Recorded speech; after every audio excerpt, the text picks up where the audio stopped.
Today I've got a crazy idea. I have a new theory for how the Great Pyramids were built.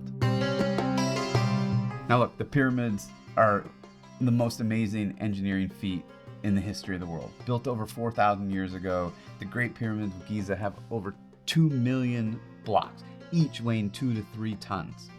Built over 20 years, it would have taken hundreds of bricks a day to be placed. And the crazy part is, we don't know how they were built. We don't really understand what was done to lift these. The only documented record we have of how the pyramids were built was written down by Herodotus, the Greek historian, in 450 BC, 2,000 years after the pyramids were built. Now, how did he learn how they were built? Well, he asked a local, and they told him it was built in steps with simple machines that moved the brick from one step to the next. That's all he said.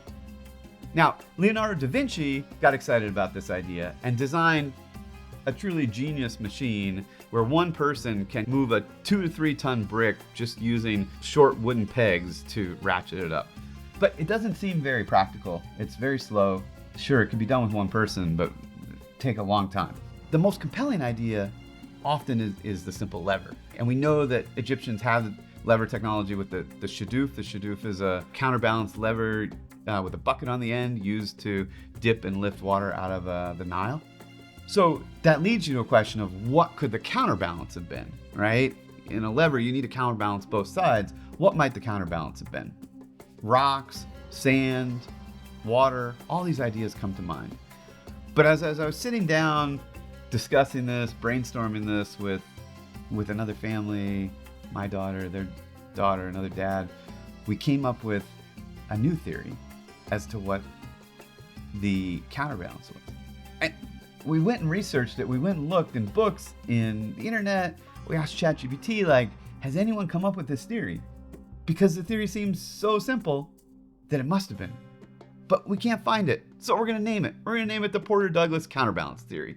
The theory is that the counterbalance on the other side of the brick were teams of humans.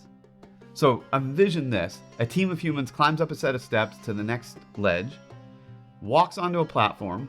That platform is connected by a lever to the brick on the other side. When enough humans get onto the platform such that the platform weighs a little more than the brick on the other side, they gracefully float down to the bottom. And then the whole platform can be pulled, pivoting the lever so that you can place the brick.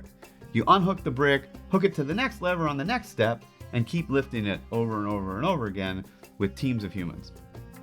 One of the exciting things about this theory is it uses the most efficient muscle group in the human body, right? Remember, you're going to power all of this with calories, so you want to use the most efficient muscles in the human body. Well, the most efficient muscles are the quads and glutes, and so all they need to do is climb up a set of stairs, walk onto a platform, ride it down. That could be kind of like a fun carnival ride. And so that's our theory. Maybe the answer is really that in this world of technology where we think about the capability of an individual to do amazing feats, maybe we forgot about the capability of teams to do amazing feats. Will we ever know?